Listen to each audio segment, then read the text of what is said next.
Professor, nós temos várias novidades aí que aconteceram ao longo dos últimos dias. Vou citar duas para o senhor. Queria que o senhor comentasse ambas. Primeiro é a justiça, o conselho arbitral nas negociações mediante os conflitos trabalhistas. Isso é uma novidade que apareceu agora, ninguém ainda falou nisso, mas vai começar a falar já. Segundo, a PEC das domésticas, né? Finalmente foi aprovada, então nós temos um fato aí. O senhor pode escolher por onde começa. Bom, eu vou escolher dizendo uma boa notícia e uma má notícia, né? A boa notícia é uma modificação que houve na lei da arbitragem recente, e o presidente até parece que já sancionou, dizendo o seguinte, que para gerentes e altos executivos das empresas, os conflitos, as disputas, podem ser dirimidas por arbitragem a critério das partes. Um grande passo. Ou seja, não mais só pela justiça do trabalho. Não só mais pela justiça. É um aditivo no contrato?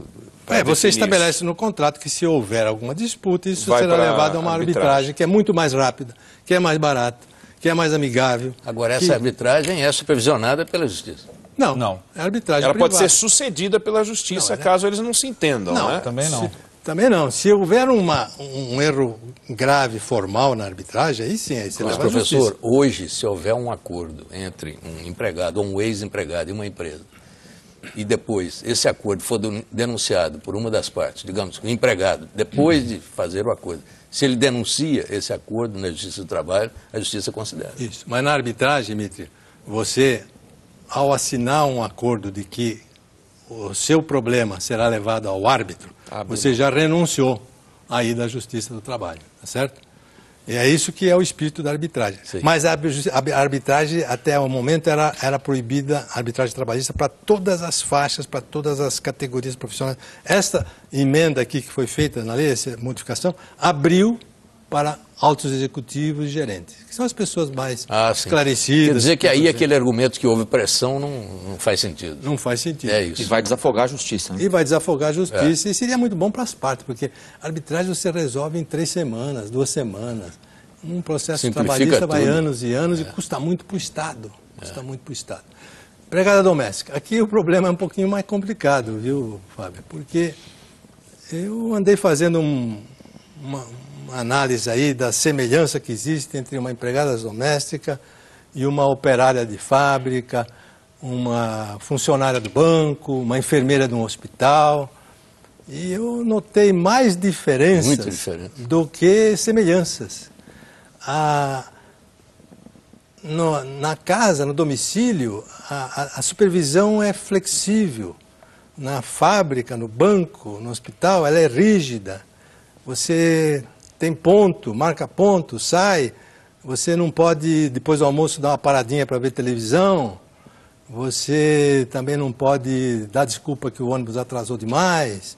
E tem departamento de pessoal, tem RH, tem jurídico, tem controle de tudo. No lar, é uma relação mais amistosa que existe entre empregador e empregado, né? Mas esse projeto de lei, o que ele fez? Ele tratou como se fosse uma operária de fábrica. Você vai ter que agora controlar a hora extra. Ele dá à pessoa física a condição de empregador sem ser um empregador. Sem ser empregador. E o que é que podia ter sido feito pelo lado do empregador? Porque a gente falou muito no direito do empregado doméstico. O que poderia ter sido feito para o empregador para ele ter mais facilidade para se adaptar a essa legislação? O grande problema das empregadas domésticas no Brasil é a informalidade, porque 75% estão na informalidade. Vem melhorando, mas ainda é muito grande. Eu penso que o que se deveria fazer era criar algumas alíquotas bem pequenas de proteção, de previdência, etc., para estimular a formalização. Depois, ao longo do tempo, você vai subindo essas alíquotas aí. Mas, para cativar, fazer esse tipo de movimento. Isso já não é possível se o empregado doméstico aderir ao MEI, aquele microempreendedor individual, ele já não consegue recolher uma parcela de previdência? Mas eu penso que isso, primeiro, não está tão difundido como se pensa. Segundo, acho que há muita controvérsia a respeito dessa possibilidade de empregada doméstica como MEI. Mas veja, o movimento foi feito ao contrário, quer dizer, passou-se por cima do princípio da isonomia que tem na Constituição. Porque o que diz esse princípio? Tratar igualmente os iguais e tratar desigualmente os desiguais. Empregada doméstica e operária de fábrica são realidades muito diferentes. Não são a mesma coisa, mas tratou da mesma maneira. E ainda como acréscimo, aumentou bastante o custo. Porque você saiu de um pagamento de 12%, 11% ou 12% da Previdência, agora para 20% sobre o salário.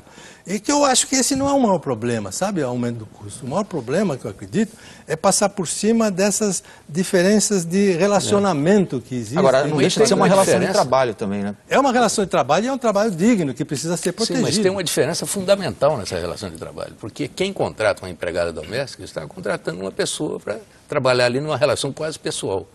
Uma fábrica que contrata um operário está contratando um operário para produzir um produto que vai dar lucro para a empresa. Então são coisas diferentes. Mas ao mesmo tempo, ser uma relação pessoal é um problema também, né? Ser uma relação pessoal é um problema também, né? Não, mas aí é outro tipo de problema. Aí você depende do humor do patrão, de como ele está determinado o dia, que ele faz. Mas como é que fiscaliza? E vai ser a base de denúncia? Porque não tem como fiscalizar, bater de porta em porta. Outra coisa, numa empresa, basta uma irregularidade e o sindicato, por exemplo, vai e denuncia, e tem centenas de casos que se repetem naquela empresa. Numa residência vai ter uma empregada, ou às vezes pode até ter duas e tal, mas vai ter uma ali que tem um problema, ela vai denunciar no sindicato. Vai ter o lado prático disso ou vai ficar aquela lei que não pega? Não, essa fiscalização ela é difícil, mas não é impossível, não é? Há uma previsão aí de que a empregada possa ir no Ministério do Trabalho, fazer a denúncia dela e aí provocar uma fiscalização, provocar a própria convocação do empregador para uma audiência, para uma conciliação. Tudo isso está ok. Agora, controlar hora extra, controlar relógio de ponto, o trabalho é muito intermitente dentro do lar. Você pega um cuidador, por exemplo, tem hora que ele tem que trabalhar bastante, tem hora que ele não trabalha nada, não é? Agora, professor, só uma pergunta. Na prática, isso está provocando desemprego na área? Não? A lei atual?